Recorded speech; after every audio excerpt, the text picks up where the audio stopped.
नमस्कार, मैं हूं देवांजलि मोइत्रा।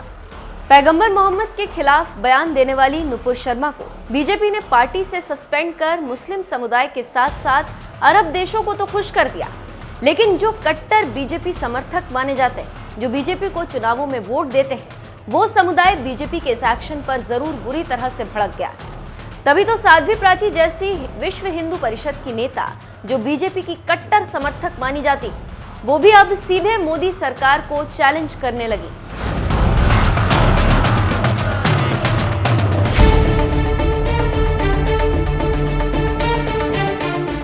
बीजेपी की प्रवक्ता रही नुपुर शर्मा ने जब से पैगंबर मोहम्मद के खिलाफ बयान दिया है, तभी से जबरदस्त बवाल मचा हुआ है। उनके बयान की वजह से न सिर्फ भारत में बीजेपी के साथ साथ मोदी सरकार का भी विरोध होने लगा, बल्कि खाड़ी देशों में भी बीजेपी सरकार के खिलाफ गुस्सा देखा जा रहा था। यही वजह है कि बीजेपी ने नुपुर शर्मा के खिलाफ सख्त एक्शन लेते हुए उन्हें पार्टी से ही 6 साल के लिए सस्पेंड कर दिया। लेकिन अब नुपुर शर्मा के खिलाफ कार्रवाई करना बीजेपी को भारी पड़ रहा है, क्योंकि बीजेपी ने नुपुर शर्मा को सस्पेंड कर मुस्लिम समुदाय को तो खुश कर दिया, लेकिन बीजेपी समर्थक बुरी तरह से भड़क गए। वीएचपी नेता साध्वी प्राची तो इस कदर भड़क गई कि उन्होंने मोदी सरकार को चैलेंज देते हुए कह दिया, सच परेशान तो हो सकता है, लेकिन पराजित नहीं हो सकता। आज हर सनातनी नुपुर शर्मा के साथ है और मैं भी नुपुर शर्मा के साथ हूँ। सरकार में हिम्मत है तो वैसी को गिरफ्तार करके दिखाए। वो कौन सा फूल बरसा रहा। मुझे बड़ी हंसी आती है कि सच बोलने की सजा कई लोगों को मिल चुकी है और नुपुर शर्मा को भी वही सजा मिल रही है। लेकिन याद रखना, सच परेशान तो हो सकता है, लेकिन पराजित नहीं होता। आज हर सनातनी नुपुर शर्मा के साथ है। मैं भी नुपुर शर्मा और भाई नवीन जिंदल के साथ हूँ और सरकार से कहना चाहती हूँ, हिम्मत है तो जरा ओबीसी को गिरफ्तार करके दिखाओ। ओबीसी फूल नहीं बरसा रहा है। बरेली का तोकीर रजा 10 जून को क्या कहा उसने, खुले आम 100 करोड़ को धमकी दी है ना। अभी जलसा हुआ था देवबंद के अंदर, मदनी को जरा गिरफ्तार करो। कह रहे कि जो हमारे धर्म को स्वीकार करते हैं वो हिंदुस्तान में रही।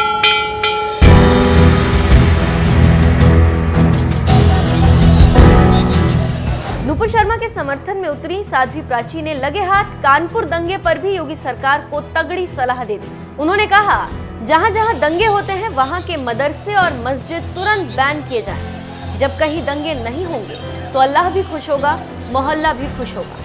कानपुर की नहीं छोड़िए, जहां जहां दंगा होता है वहां पीएफआई का हाथ होता है, आईएसआई का हाथ होता है। और मैं कहूंगी सरकार से, आदरणीय योगी जी से, जुम्मे की नमाज के बाद जो मौलवियों का भाषण होता है उसकी वीडियो रिकॉर्डिंग कराई जाए और जहां पर दंगे होते हैं वहां के मदरसे और मस्जिद को तुरंत प्रतिबंधित कर दिया जाए। फिर कहीं दंगा नहीं होगा, अल्लाह भी खुश होगा और पूरा मोहल्ला भी खुश रहेगा। भगवा क्रांति सेना की राष्ट्रीय अध्यक्ष और वीएचपी नेता साध्वी प्राची ने एक तरफ जहां योगी सरकार को दंगे रोकने का तरीका बताया, तो वहीं दूसरी तरफ नुपुर शर्मा के खिलाफ कार्रवाई को लेकर मोदी सरकार को लताड़ भी लगाई और सीधे चुनौती दे दी कि हिम्मत है तो ओवैसी और तौकीर रजा मदनी जैसों को गिरफ्तार करके दिखाएं। जब से बीजेपी ने अपनी प्रवक्ता नुपुर शर्मा को विवादित बयान की वजह से 6 साल के लिए सस्पेंड किया है, तभी से बीजेपी के खिलाफ जबरदस्त विरोध शुरू हो गया। बहरहाल बीजेपी की इस कार्रवाई पर आपका क्या कहना है? क्या नुपुर शर्मा के खिलाफ बीजेपी को कार्रवाई करनी चाहिए थी?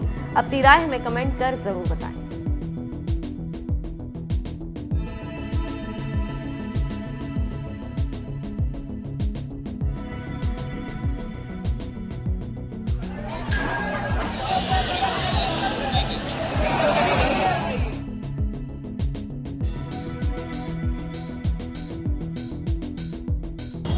मुझे बड़ी हंसी आती है कि सच बोलने की सजा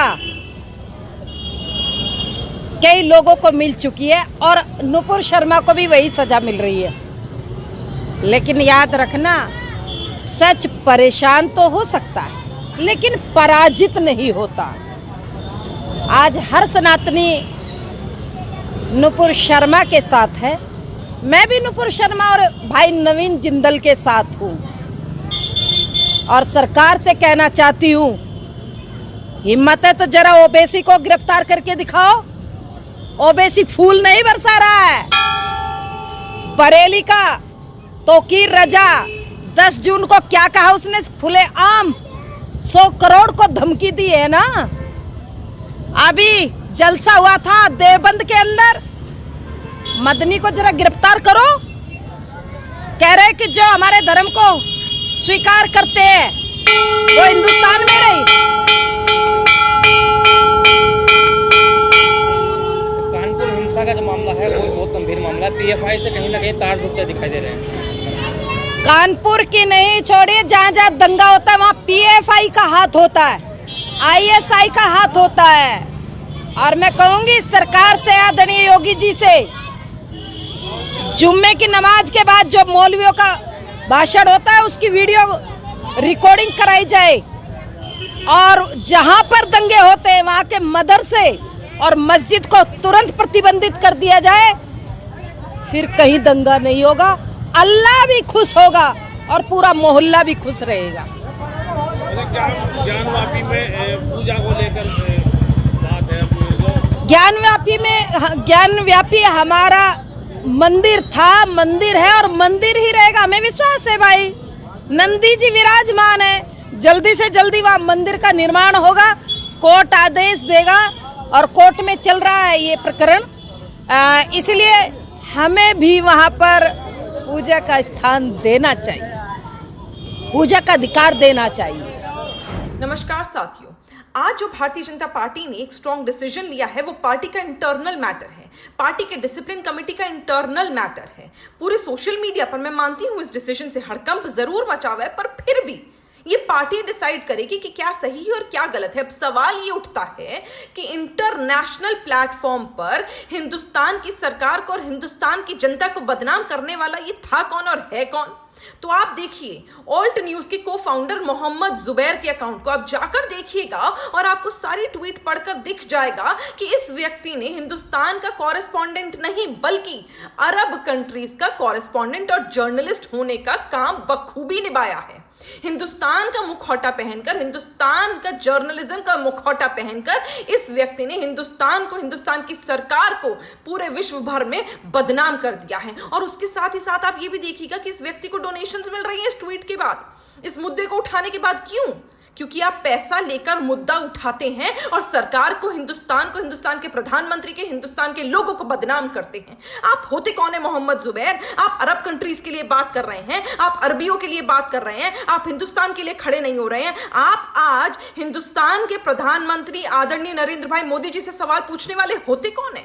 आप होते कौन है देश के गृह मंत्री पर सवाल उठाने वाले? और आप होते कौन है देश की सबसे बड़ी पार्टी के राष्ट्रीय अध्यक्ष जेपी नड्डा जी के बारे में बोलने वाले? आप वही हैं जो अरबियों के लिए खड़े होते हैं। आज आप पैसा लेकर ट्वीट कर रहे हैं, देश के प्रधानमंत्री को, देश के गृह मंत्री को और देश की सबसे बड़ी पार्टी के राष्ट्रीय अध्यक्ष को बदनाम कर कर रोटियां सेक रहे हैं। पर याद रखिएगा, अच्छा और करारा जवाब इस बात का दिया जाएगा, क्योंकि आज आपने इंटरनेशनल प्लेटफॉर्म पर कुछ चंद हजार रुपयों के लिए हिंदुस्तान को बदनाम कर दिया है। और मैं सबको कहती हूं, इस मोहम्मद जुबैर की जाकर देखिए ट्वीट्स, आपको पता चल जाएगा कि ये हिंदुस्तान का कॉरेस्पॉन्डेंट नहीं, ये अरब का कॉरेस्पॉन्डेंट है, अरब का कॉरेस्पॉन्डेंट है।